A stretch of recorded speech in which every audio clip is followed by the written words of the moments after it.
నాడు వైసీపీలో రుస్తుం మైన్స్, నేడు కూటమిలో శ్రీనివాస మైన్స్. అధికారంలో ఎవరున్నా అక్కడ మాత్రం అక్రమ క్వార్జ్ మైనింగ్ ఆగడం లేదట. ఓ పెద్దారెడ్డి అండదండలతోనే క్వార్జ్ మాఫియా రెచ్చిపోతుందట. నాడు వైసీపీలో చక్రం తిప్పిన వారే నేడు కూటమిలోనూ పైచే సాధిస్తున్నారట.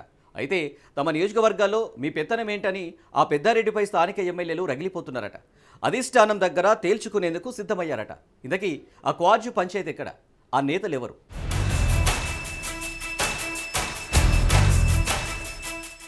నెల్లూరు జిల్లాలో క్వార్జ్ మైనింగ్పై ఆధిపత్య పోరు అధికార తెలుగుదేశం పార్టీని రెండుగా చీల్చే పరిస్థితికి తెచ్చిందట.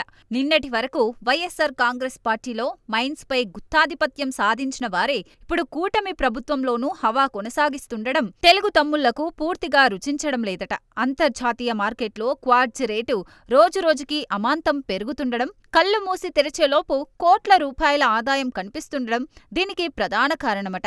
వైసీపీ ప్రభుత్వంలో రుస్తుం మైన్స్ కాకాని గోవర్ధన్ రెడ్డి కబంధ హస్తాల్లో ముందుకు సాగగా, గూడూరు, వెంకటగిరి నియోజకవర్గాల్లోని మెజారిటీ మైన్స్ మాజీ మంత్రి అనిల్ కుమార్ యాదవ్, రూప్ కుమార్ యాదవ్ కనుసన్నల్లోనే కొనసాగుతున్నాయట. క్వార్జ్ మైన్స్లో జరుగుతున్న అక్రమాలపై ప్రతిపక్ష పార్టీగా తెలుగుదేశం నేతలు సోమిరెడ్డి చంద్రమోహన్ రెడ్డి, కురుగొండ్ల రామకృష్ణ, పాశం సునీల్ కుమార్ ధీటుగానే పోరాడారు. రుస్తుం మైన్స్ అక్రమాలను అడ్డుకునేందుకు వెళ్లిన సోమిరెడ్డిపై హిజ్రాల ప్రయోగం జరిగింది. మైన్స్ యజమానులు సైతం భయభ్రాంతులకు గురిచేశారట నాటి పంకా బ్యాచ్. ఇక కూటమి ప్రభుత్వం అధికారంలోకి వచ్చింది అనుకున్న సమయంలో నయా తంట వచ్చి పడిందట.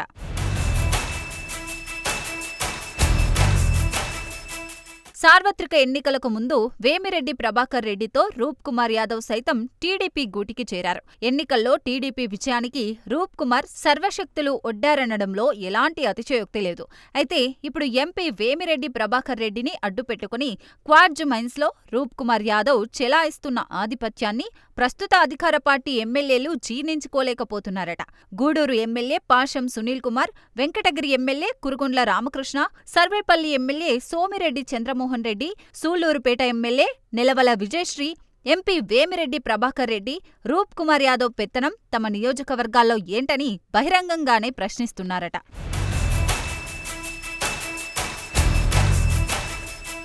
శ్రీనివాస మైన్స్లో కూటమి ప్రభుత్వం ఏర్పడిన కొద్ది రోజుల్లోనే కోట్ల రూపాయల సరుకును తీరం దాటించేశారట. ప్రతిరోజు అర్ధరాత్రి 100 లారీలకు పైగా క్వార్జ్ అక్రమంగా తరలిపోతుందట. శ్రీనివాస మైన్స్లో దొరికే క్వార్జ్కి మంచి గిరాకీ ఉండటం, క్లాస్ 1 క్వాలిటీ సరుకు కావడంతో అంతర్జాతీయ మార్కెట్లో టన్ను 20,000 నుండి 30,000 దాకా ధర పలుకుతోందట. కళ్ల ముందే 100 కోట్ల రూపాయలు చేతులు మారుతుండడం మైన్స్ యజమానులకు ఇష్టం ఉన్నా లేకపోయినా నిర్బంధంగా నెల్లూరు పెద్దారెడ్డి వేమిరెడ్డి ప్రభాకర్ రెడ్డికి జీ హుజూర్ అనాల్సిన పరిస్థితులు ఏర్పడడం స్థానికంగా ఉన్న ఎమ్మెల్యేలకు ఇబ్బందికరంగా తయారైందట పరిస్థితి.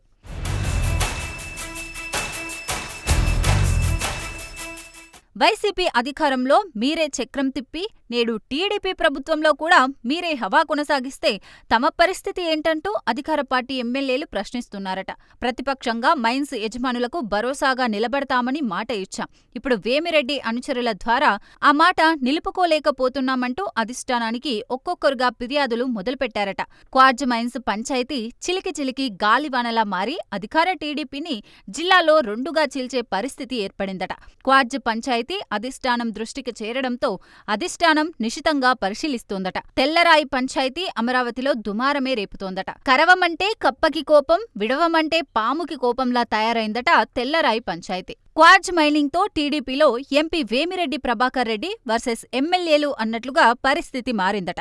మరి కోట్ల రూపాయల ఆదాయం తెచ్చిపెడుతున్న క్వార్జ్ మైన్స్ ఆధిపత్య పోరులో పైచేయి ఎవరిదో తెలియాలంటే మరికొద్ది రోజులు ఆగాల్సిందే.